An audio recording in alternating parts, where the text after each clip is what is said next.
buenos días. Gracias por acompañarnos este sábado 22 de noviembre de 2025. Se está acabando el mes de noviembre y el año prácticamente. Pepe, ¿fuiste al desfile o no fuiste al desfile? No, me quedé haciendo una manta allí. Acabé muy cansado. Se hace que por tu culpa regañaron al alcalde. Bueno, pues hoy vamos a tratar un tema muy importante, muy vigente en México y en el mundo, pero en los últimos días ha tomado mucha relevancia. Vamos a hablar del movimiento Generación Z y hoy tenemos a un invitado muy especial, René Moreno. Gracias por acompañarnos esta mañana. Gracias a ustedes, Martín y Pepe, un gusto, y al auditorio también. Sí, muy bien. René y yo estuvimos juntos en el CPC, en el Comité de Participación Ciudadana del Sistema Anticorrupción, hace como 4 años. Ahí coincidimos, a mí me tocó arrancar el proceso, él se estuvo los 5 años, y pues hay muchas vivencias juntas. Es una persona Qué bueno. que sí le entra a los catorrazos. A los temas. A los gaseadas, a todo. Y bueno, pues bienvenido, René. No, muchas gracias, y gracias por el espacio. Sí. Oye, esta cuestión de la generación Z, que tengo entendido es un movimiento hasta cierta manera mundial, un movimiento político y ciudadano. ¿Cómo lo explicarías en el contexto primero global y cómo se traslada al concepto mexicano, ¿no? Sí. Hay un término que nos gusta mucho usar en la organización en la que trabajo, que se llama Escuela Radical, que le denominamos la generación sin futuro. Yo creo que eso es lo que más aglutina pues a todos estos movimientos. Al final lo estábamos hablando antes de entrar al aire. La mayoría de las juventudes, yo no soy joven, pero por ejemplo en mi caso yo tengo 0 semanas cotizadas en el IMSS, ¿no? O sea, la posibilidad de poderte jubilar es más complicada. Entre más joven te vuelves, la precarización laboral es cada vez más alta, la posibilidad de acceso a vivienda digna, y a techo, y a salud y demás, se vuelve cada vez más palabra que realidad, ¿no? Y esa es una realidad que está pasando en prácticamente la mayor parte del mundo, ¿no? Hay excepciones, ¿no? Claro, hay gobiernos que tienen 97% de personas con acceso a vivienda, la mayoría de los gobiernos en el mundo no, y la mayoría de las sociedades en el mundo no. Eso ha hecho que las sociedades más jóvenes, pues cada vez, pues con justa razón estén enojadas, ¿no? Y uno de los temas que ha ayudado a unificar mucho es la iconografía hay una novela gráfica japonesa, un manga, que se llama One Piece, que empezó en 1997, que está escrito por un mangaka que se llama Ichiro Oda, y básicamente es una serie que en lo más exterior se trata de como una aventura de piratas que están tratando de volverse el líder de la tripulación, Monkey D. Luffy, se está tratando de volver el rey de los piratas, que en la concepción de él es la persona más libre del mundo. Y es como la historia en la que acompañas a esa tripulación, ¿no? Pero la historia va mucho más a profundidad que eso, y es una historia que básicamente es una narrativa de liberación de los pueblos. Y ha resonado mucho con las generaciones. La promedio de la gente que lee el manga y que consume el contenido de esa serie tiene 38 años, porque la serie empezó en el 97. Pero es una serie que sigue ahorita al día de hoy publicándose, ¿no? Tanto en formato de animación, en anime, como en formato escrito, en manga, y ha traído a generaciones menores. Y esas generaciones menores se reflejan mucho en lo que se ve en la obra, ¿no? O sea, esta obra habla de genocidios, esta obra habla de castigos colectivos, con la comida, con el agua, habla de contaminación, a escalas intensas, habla de esclavismo, habla de básicamente militarización exacerbada y de una élite global que controla a la mayoría de la población, cuando hay población que no tiene acceso al agua, que no tiene acceso a la comida, ¿no? Resuena tan duro que la gente se identifica con la tripulación protagonista. La tripulación protagonista se llama la tripulación de los sombreros de paja. De ahí viene esa iconografía que se ha visto en muchos países del mundo, de una bandera negra con una calavera, un Jolly Roger, y encima un sombrero de paja, ¿no? Esa es la iconografía de esa tripulación en específico, que básicamente la tripulación, palabras más, palabras menos, es una tripulación que se dedica a librar los pueblos, ¿no? Entonces la gente le resuena eso y se ha usado desde protestas a favor del pueblo palestino, que está en estos días sufriendo un genocidio, aunque se supone que hay un alto al fuego. La realidad es que Israel ha violado el derecho internacional las veces que ha querido y las Naciones Unidas está básicamente de tapete con el veto inexistente de China y de Rusia, ¿no? Entonces estamos viendo las generaciones jóvenes y no tan jóvenes cómo pues el derecho internacional pues dejó de existir, ¿no? Y el mejor caso lo tenemos ahí, lo que está pasando en Palestina.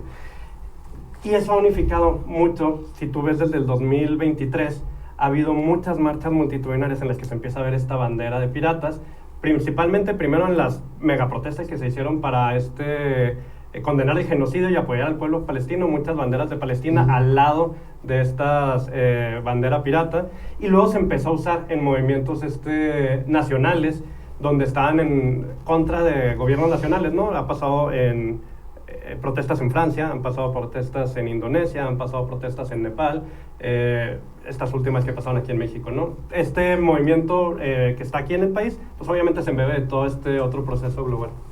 El caso de los... ¿Cuál es el origen? Ya comentaste algo, pero los detonantes que son la violencia, el hartazgo con la corrupción, el clima político, si hablamos de México, Ajá. ¿o es una mezcla de todo lo que se está viviendo hoy en el país? Al final es una mezcla, pero al principio es más simple. ¿Y qué teorías hay sobre este grupo? ¿Quién lo detona? ¿O es la tecnología? ¿Qué los une? ¿Y cómo se comunican? La primera cosa que unió al grupo, y es que son varios grupos, ha habido incluso quiebres dentro de el grupo de Generación Z, de los Discord que se han formado, de los servidores de Discord, pues. Discord, para quien no sepa, es una plataforma de comunicación que se usa mucho, por ejemplo, en la gente que juega videojuegos. Es una forma como de poderte comunicar con compañeros. Guardas manuales. ¿Te gusta, tienes algún hobby específico? Hay un servidor de Discord para eso, ¿no? No tiene que ser necesariamente para videojuegos, pero se usa mucho en videojuegos. Y ese es el tema que empieza a detonar la Generación Z aquí en México. Al gobierno de México se le ocurre creo muy torpe decisión fiscal de poner impuestos a los videojuegos que considera violentos. Y entonces, ¿qué es lo que pasa? Juego que vayas a comprar, va a venir un impuesto adicional porque es violento, ¿no? O sea, los que están catalogados como violentos. ¿Qué estamos hablando de esos? Juegos como el Call of Duty Warzone, que se sabe que el crimen organizado lo usa para reclutar muchas veces a gente. Juegos como Valorant, que se me hace una ridiculez porque cuando tú lo juegas hay una comunidad que no lo ve como si de ahí te fueras a agarrar una R15 y asesinar a alguien, ¿no? O sea, es como una idea de política pública prohibicionista que no le sirve a nadie y que lo único que causó es juntar a una generación joven para tener algo con que enojar a esa generación, ¿no? Así empieza el proceso, con estos impuestos en los que te van a cobrar si vas a comprar un skin de Valorant, si vas a comprar un Battle Pass en Warzone, si vas a comprar un juego. Unifican la comunidad gamer de México y la comunidad gamer dicen, vamos a hacer un servidor en Discord justo para quejarnos de esto, ¿no? Eso empieza, pero luego de ahí se cruza toda la vorágine que es México, ¿no? México mágico, al final. Tienes un país que desde hace más de 40 años está embebido en la agenda securitaria de Estados Unidos. Creo que la persona que mejor lo describe es Osvaldo Zavala. Ahí tiene 2 grandes libros que yo le recomiendo a cualquier persona que si tiene tiempo lo lea. Uno es Los cárteles no existen. Y el otro textos es habla como del diccionario, un nuevo diccionario pues para entender al narco, ¿no? Y lo embebe en esta teoría de que el narco viene de una agencia securitaria de Estados Unidos después de la Guerra Fría, ¿no? Al momento de que se acaba la Guerra Fría, pues se requiere crear un nuevo enemigo para que el complejo industrial militar estadounidense se siga nutriendo, ¿no? Necesitas tener un enemigo. Y el nuevo enemigo, pues es significante vacío que es el narco, ¿no? Que el narco lo es todo y lo es nada, ¿no? Y hay también pruebas en la que queda claramente cómo ha sido financiado por Estados Unidos y por Israel, por ejemplo, los Zetas, que luego divinieron en cártel, ¿no? Era un grupo de élite, entrenó en la Escuela de las Américas, entrenó también por fuerzas del IDF israelí, que luego deciden agarrar este negocio, y ahí es donde entra como estas nociones raras de políticas públicas, de pensar que la violencia se combate atacando a estos cárteles como si el único negocio fuera las drogas, ¿no? Hay 22 negocios ilegales que están relacionados con y que van mucho más, y lo podemos ver en los aguacates, ¿no? Lo podemos ver en los limoneros con las personas que han sido asesinadas en Michoacán en días recientes. Eso se une también a esta vorágine y empieza a unirse todas estas, mayoritariamente jóvenes, mayoritariamente generación Z, en servidores de Discord. El primero tiene 4,000 personas. ¿Qué es lo que pasa? La generación Z no es un monolito. Ideológicamente hay de todo, ¿no? Tienes desde literalmente fascistas, estás hablando neonazis, hasta marxistas, o sea, tienes desde la ultraizquierda hasta la ultraderecha, ¿no?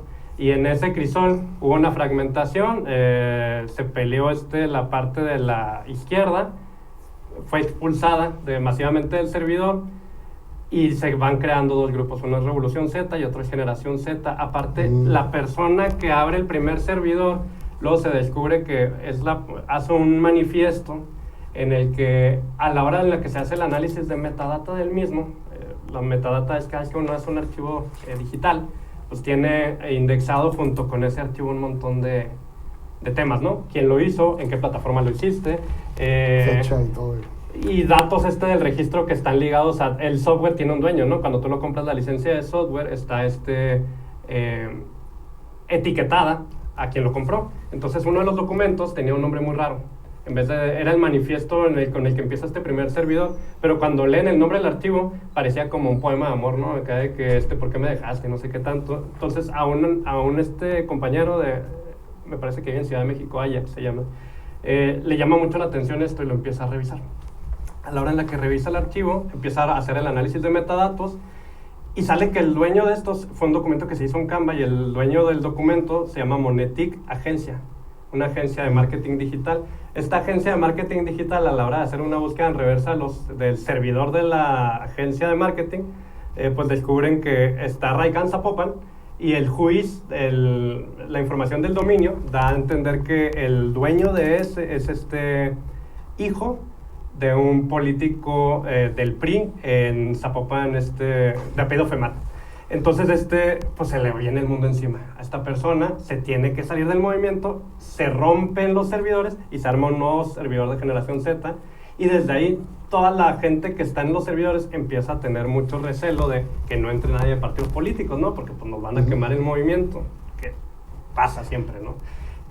Pasa esto, y en el conflicto que hay entre los dos grupos, hay un ala como muy de izquierda y un ala que es como atrápalo todo, donde puede haber desde marxistas hasta fascistas, y terminan ahorita en un grupo de Discord que tiene aproximadamente 2,171 personas, hasta la última vez que lo revisé, y el grupo, el de Revolución Z, que es un poco el grupo de izquierda, el ala de izquierda, tiene como, me parece, como 500 personas, ¿no?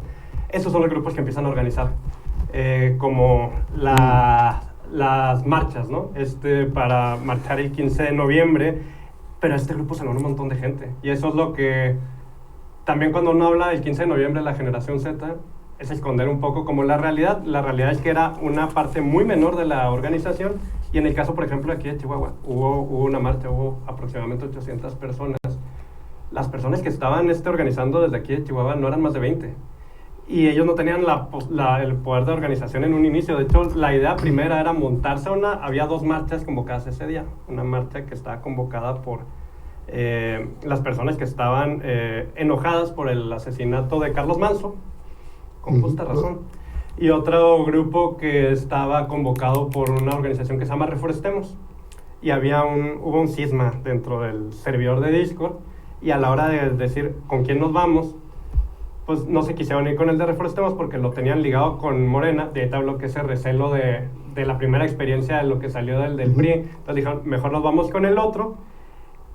Y cuando tú revisas la gente que marcha, por ejemplo aquí en Chihuahua, la mayoría son personas que ya han marchado en la marcha contra el Poder Judicial, en la Marea Rosa, Y una muy pequeña parte de esos son estas 20, 25 personas que vienen del servidor del Discord, de la parte de aquí de Chihuahua, ¿no? Esa es la realidad de las marchas. Tú cuando lo ves también en la de Ciudad de México, pasa algo muy similar. Marchan 17,000 personas, sí. Y ahí exactamente, en los medios, entonces la convocatoria se agarra como excusa la marcha de la generación Z. Sí. ¿Y quién le mete el punch para hacer la convocatoria? Esta persona, no sé si se alcanza a ver. Electra. Sí, el Ricardo Benjamín Sabinas Pliego, y aquí otra vez vamos a regresar un poquito al lore de One Piece. El lore es básicamente como todo la historia detrás de una historia, ¿no? Detrás de una novela. Esta novela gráfica denominada One Piece se trata de un gobierno mundial todopoderoso que pisotea a todos los que no son parte del gobierno mundial. Dentro de ese gobierno mundial hay una élite. La élite son 20 familias.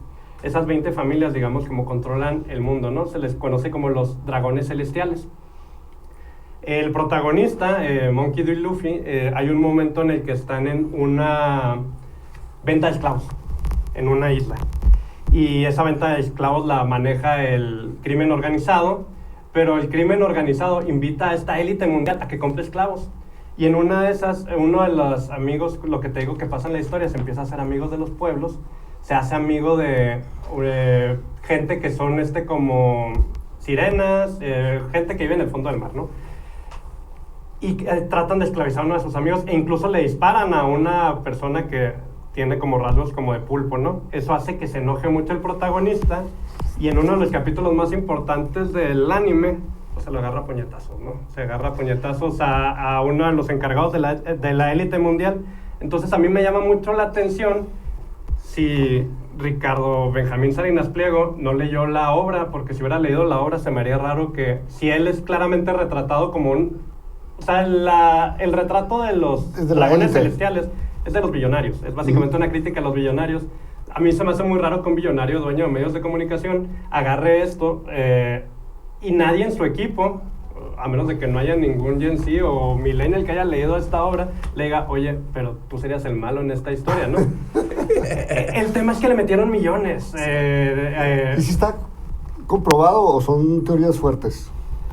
Mira, ay, perdón, se me cayó el primo, de Ricardo Benjamín Salinas Pliego, en el 2018 firma con The Atlas Network un convenio para poder tener como a nivel Latinoamérica, a nivel México incluso creo era, un think tank de Atlas Network en el país. Atlas Network, para quien no saben, es un gran conglomerado de think tanks de derecha libertaria que tratan de imponer una agenda. Es la agenda de política pública que tiene Ricardo Benjamín Salinas Pliego, ¿no? Y tiene a su primo moviendo grupos para justo por distintos métodos mover este tema, ¿no? O sea, se sabe y él mismo lo ha aceptado, que es la agenda que mueve. ¿Y si estás a tiempo en tus pagos en Electra? Afortunadamente no le debo. Fíjate que tengo la mala costumbre de que contraté el servicio de internet con ellos y sí quiero quitarlo, la verdad. Con Total Play tenemos el servicio empresarial y la verdad tenía unas broncas, ¿no? Pero no, más bien él me ha debido varias veces buen servicio en ese tema, y a mí me llama mucho la atención ese tema de cómo se fue moviendo la marcha.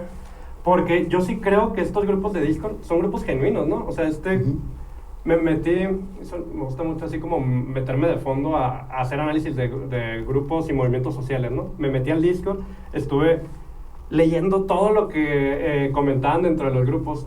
Un servidor de Discord tiene canales de texto y canales de voz, y son temáticos, ¿no? Uno de los canales de voz, de texto, perdón, se llamaba ¿Tú por qué estás aquí? En ese hilo, de las 2.170 personas, hubo 150 respuestas. Y yo a ese le llamo así como el repositorio de la debacle generacional, ¿no? O sea, se habla de asesinatos, levantones, un clima de violencia extremo de que han sido víctimas muchas de las personas. El tema de la gentrificación en el DF, ha habido varias manifestaciones de la Revolución poco Z, ¿no? acceso a la vivienda, el poco acceso a los medicamentos, el poco acceso a un montón de temas que son muy valiosos para que la gente se enoje, ¿no? Entonces a mí sí me da mucho coraje que tienes a un grupo de personas que genuinamente se están enojando porque hay cosas que no están bien. O sea, yo creo que el gobierno ha hecho algunas cosas bien, ha hecho muchas cosas que están mal. Y el hecho de que luego venga la persona que es el villano de la historia a quererse colgar del movimiento, pues sí me da mucho que pensar. Y en el día de la marcha, lo que más me preocupa es el corrimiento a la extrema derecha que hubo en la marcha. O sea, si hay aquí tengo ejemplos, no sé si se alcance a ver. Sí. Hay como bandera de una nazi ahí, ¿verdad? Este tipo es un neonazi, básicamente, ¿no? Trae una suástica junto con la bandera de One Piece, otra vez. Leyó la obra, porque si hubiera leído la obra, se ve que cuando ha habido racistas en la serie, ha recibido puñetazos por parte del protagonista, el líder de esta tripulación, ¿no? Hay hispanistas que, pues, es la extrema derecha que busca, digamos, como el reconocimiento de que somos parte, o fuimos parte del Imperio Español, y como olvidar un poco la parte de que hubo un mestizaje, ¿no? Es como renegar un poco las raíces originarias, pues, y solamente dejar la otra parte, como si España por sí misma no fuera un imperio que estuvo construido también por un mestizaje tremendo, 800 años bajo control islámico, y creo que fue uno de los periodos más importantes a nivel de España, aunque muchos visigodos que se creen visigodos todavía no lo quieran reconocer. Movimiento que se llama, estos son los más preocupantes para mí, estos tres: Movimiento Nacional Ishani y Movimiento de Defensa de la Nación, y pues la Unión Nacional Sinarquista, ¿no? Que desde el 37 está ahí, pues no saca el dedo del renglón. Movimientos que se denominan de tercera posición. ¿Qué es la tercera posición para la gente que no ha escuchado el término? Son los que se dicen ni de izquierda ni de derecha, que en realidad es ni de izquierda ni de derecha, ultraderecha, ¿no? Son los grupos que reivindican el nacionalismo bajo una visión fascista. O sea, esos se rebasan por el acotamiento. Sí, no, tremendo. O sea, estás hablando de personas que literalmente llegan con la iconografía de la falange franquista, con la iconografía nazi, con la iconografía del fascismo de Mussolini. Y ellos no buscan hacer desmanes, ¿no? Ellos lo que buscan es, traen un plan y lo dejan muy claro en sus servidores. A 2040, ellos lo que quieren es cambiar la narrativa, y lo que dicen es, con que 2 personas de aquí resuenen con un mensaje como de aquí, que es un mensaje completamente antisemita. Recordemos, la presidenta es de ascendencia judía, Ashkenazi. Esto es lo que están buscando, que esto se vuelva como la norma, que el racismo sea como la puerta de entrada, y pues básicamente como reivindicar lo que pasó hace 100 años en Alemania. Eso es a mí lo que más me preocupa. Oye, René, sí. El caso de la generación Z, ¿entre qué edades son? Si es que existe la edad, y luego si hay algún pliego petitorio. Digo, yo he visto textos ahí, pero... Bueno, está el de la marcha, ¿no? Sí. Hubo uno que me parece subieron hace 4 días, ¿no? En la página del oficial de Instagram del movimiento. Uno de 12 puntos. Sí. Que es el que está aquí al final. Sí, que yo lo que creo es, como el movimiento está atrapalo todo, han tenido que llegar a mínimos, ¿no? A un tema de mínimos, porque me imagino que poner de acuerdo a un marxista con un fascista va a estar medio complicado, ¿no? Pero sí, me parece que llegaron a un tema común. La verdad, a profundidad no me sé los puntos, porque me quedé hasta el 17 de noviembre que tuvieron estaba básicamente en formación de movimiento. No había, ese es el tema. Para la marcha del 15 de noviembre no había un pliego petitorio. Lo que había era un descontento. O sea, estás viendo gente que con justa razón ha sido víctima de violencia, que yo diría manufacturada mucha por las armas que vienen desde Estados Unidos de América, que no dejan de fluir para alimentar a los cárteles, y de un sistema de financiamiento global y de lavado de dinero para este mismo crimen, ¿no? Que al final, si no se ataca a esas estructuras que blanquean el dinero, pues difícilmente va a cambiar el problema, ¿no? Tienes a esas personas que están ahí, y tienes una serie de debates que están al interior del movimiento, que pues ha batallado como en llegar a puntos en común, pero no sé si tienes algún punto en específico que te llame la atención del pliego. Pues está curioso, bueno, lo de la revocación de mandato, pues ya va, ¿no? Ya va, entonces esa se me hace como que es un proceso, ¿no? Sí, yo también recordarle a la gente, cada 3 años después de que se elige un presidente de la República, está constitucionalmente, me parece ya integrado a la Constitución, un proceso de revocación de mandato automático, ¿no? O sea, ese corre sí o sí. Sí, digo, a mí los que se me hacen interesantes son, por ejemplo, el blindaje contra la compra y la coacción del voto, organismo ciudadano de transparencia total, que pues ahí nos fuimos para atrás recientemente, organismo independiente de autoría y reforma profunda del sistema de justicia y mejor representación del Congreso de la Unión, pero pues estos son votados, o sea, a lo mejor ahora con la reforma que lleguen, nomás los que son votados, pues eso sería una real representación, ¿verdad? Que no existieran los plurinominales. No existieran los plurinominales, pero pues también es peligroso, lo veo complicado, ¿no? Y luego la desmilitarización de la seguridad interna, el fortalecimiento de la seguridad local, y pues yo creo que son todo lo que todos queremos, ¿no? Sí.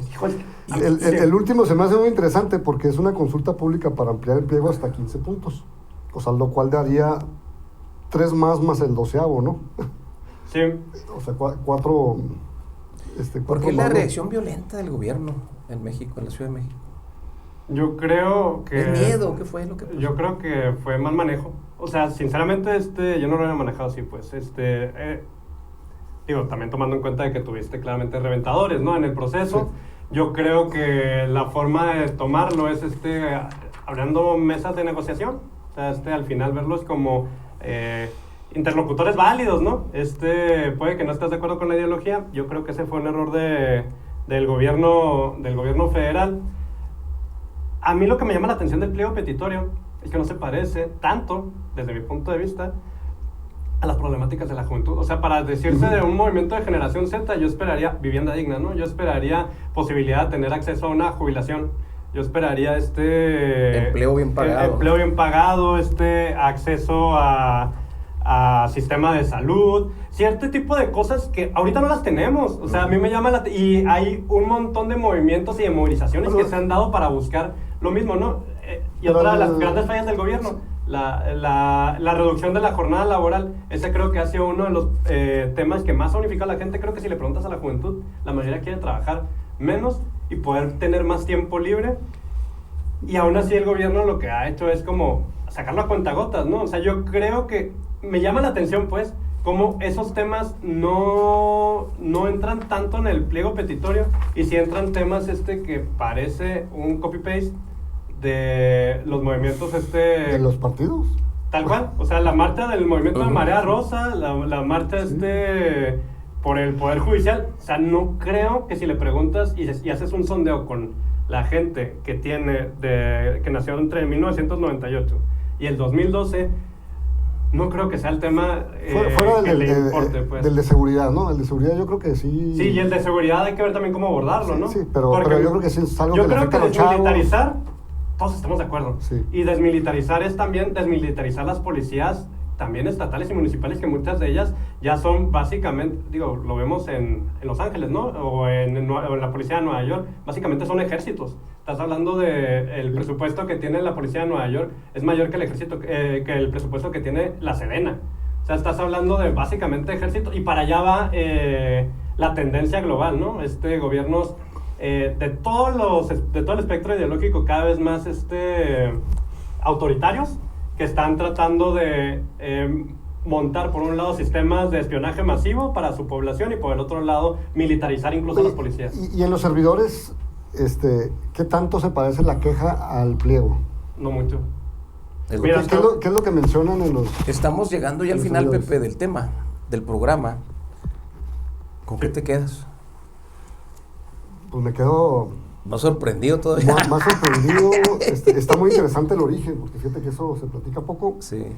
Y también lo que comentamos ahorita, que no corresponde a la realidad de juventudes. Ajá. El pliego petitorio. Entonces, nadie puede ver un burro con montura porque quiere todo el mundo cargar, ¿verdad? Es como cuando iba uno al Paso y que no decía que iba a ir, ¿no? Sí. René Mira, Moreno. Para contestar y con qué me quedo. Yo Sí. me quedo con que es un movimiento genuino el que empieza en Discord, que es un movimiento que ha sido sumado por un montón más de actores políticos y no todos somos políticos, aunque no militemos en un partido político, ¿no? O sea, todo el mundo, quien dice que no tiene una ideología política la tiene y simplemente no la ha sabido denunciar a lo mejor. Temas que se hablaban centrales en el servidor. El narco, la violencia, la inseguridad, y hay varias lecturas, ¿no? Tienes desde la securitaria, la de geopolítica crítica, que lo entiende como brazos paramilitares para administrar territorios, hasta la de el narco como un monstruo autónomo, que esa se me hace que es una lectura que le falta todavía como zambullirse más a la realidad global. Tienes temas como qué hacer con las drogas y la legalización de las mismas, el punitivismo, si el rechazo al espectáculo de la violencia estatal, la incapacidad para imaginar una justicia restaurativa, todo eso está en el server, no me lo estoy inventando. Opiniones sobre si Morena es marxista o no es marxista, si es socialdemócrata, opiniones sobre la hispanidad y si valdría la pena como unirse a esto, y gente que se opone porque lo ve como blanqueamiento cultural, temas como destituir al gobierno, impedir participación de partidos grandes. ¿Qué es lo que hay? Para mí, y lo tengo aquí apuntado, entonces sí me gustaría leerlo porque luego se me olvida. Es un movimiento que es descentralizado, muy emocional, que primero está en el tema existencial y luego está en el tema político, de ahí que no había un pliego petitorio al inicio, ¿no? Se ha ido construyendo, que ha sido penetrado por la derecha tradicional, por la derecha radical, que tiene pequeños brotes de marxistas aislados, que no tiene estructura, que le falta estrategia, que le falta formación, pero que es un movimiento que está lleno de dolor real, que está lleno de experiencias de gente que ha sufrido la violencia. No creo que nadie en este país estamos libres de eso, que está lleno de jóvenes precarizados, pero que no lo terminan de bajar en el pliego petitorio. Eso es lo que más me vuela la cabeza, ¿no? Ya sabes qué es lo que, porque lo tienen escrito, ¿no? Y que están buscando desesperadamente un marco para comprender el colapso generacional que les está tocando vivir. Y yo lo que me quedo es, pues yo creo que esto no es lo que representa la Marta. La verdad, No. Aunque es lo que más se mueve por todos lados, y creo que esta no debería ser la persona también que debería estar empujando ese tipo de procesos. O sea, se me hace muy deleznable, y creo que es de las pocas cosas que a lo mejor mucha gente no está en contra, no está a favor del sistema judicial que quedó después de la reforma constitucional, pero yo sí agradezco que a un billonario le toque al fin pagar mucho de lo que por años Sus impuestos. fue consolidación fiscal, ¿no? Y como si fuera un premio, ¿no? Yo creo que no debería estar pagando los 48,000, debería estar pagando los 70,000, y no sé si tenga flujo y liquidez suficiente para que sus empresas completas funcionen. Creo que tendría que vender alguna de ellas. Creo que es justo. Creo que la clase billonaria es contraria a la humanidad. O sea, ese nivel de acumulación no es sano para sociedades, ¿no? Creo que deberíamos de tener un Estado que le pudiera proveer a la gente de vivienda, de salud, de educación, de seguridad. Y hay casos que dicen que no son tan, ¿cómo llamarlos? Democráticos, como la República Popular China, pero yo ahí veo que la gente tiene casa, yo ahí veo que la gente tiene acceso a agua, yo ahí veo que la gente tiene un medio ambiente saludable, que tiene ocio. Y entonces yo digo, ay, ¿qué prefiero? ¿Poderme manifestar libremente de mis ideas o gozar materialmente de derechos, ¿no? O sea, tener vivienda, tener techo, tener seguridad, salud, educación, acceso a tecnología y la mejor infraestructura a nivel mundial. Entonces, no sé, creo que como sociedad lo estamos haciendo no bien, y creo que Morena se ha quedado muy corto al autodenominarse de izquierda y no lograr proveer estas necesidades materiales básicas que requiere la gente para no correrse a movimientos del otro lado del péndulo, ¿no? Que se vuelven bien peligrosos y que lo estamos viendo con el vecino del norte, con Donald Trump, y básicamente un ICE que ahorita parece la nueva Gestapo, ¿no? La nueva policía política a nivel mundial, y un gobierno que está completamente no controlado, que es el gobierno israelí, que está por fuera del orden internacional, ¿no? Aprovecho para condenar una vez más el genocidio y a este Estado que lo está permitiendo, Estado israelí, que no se nos olvide, fueron víctimas de un genocidio en la Segunda Guerra Mundial no pueden ser perpetradores después ellos de un genocidio, y el Estado de Israel no representa a la comunidad judía en su conjunto, ¿no? Yo creo que hay mucha población que sí está a favor de la paz y a favor de la liberación de todas las personas y de todos los pueblos, y eso es a lo que me gustaría invitar. Viva el pueblo palestino libre. Gracias, René. Viva la gente libre. Gracias, buen día, y pues nos vemos en la próxima semana. Generación Z, mucho que ver todavía. Mucho. Próximo sábado nos vemos. Gracias.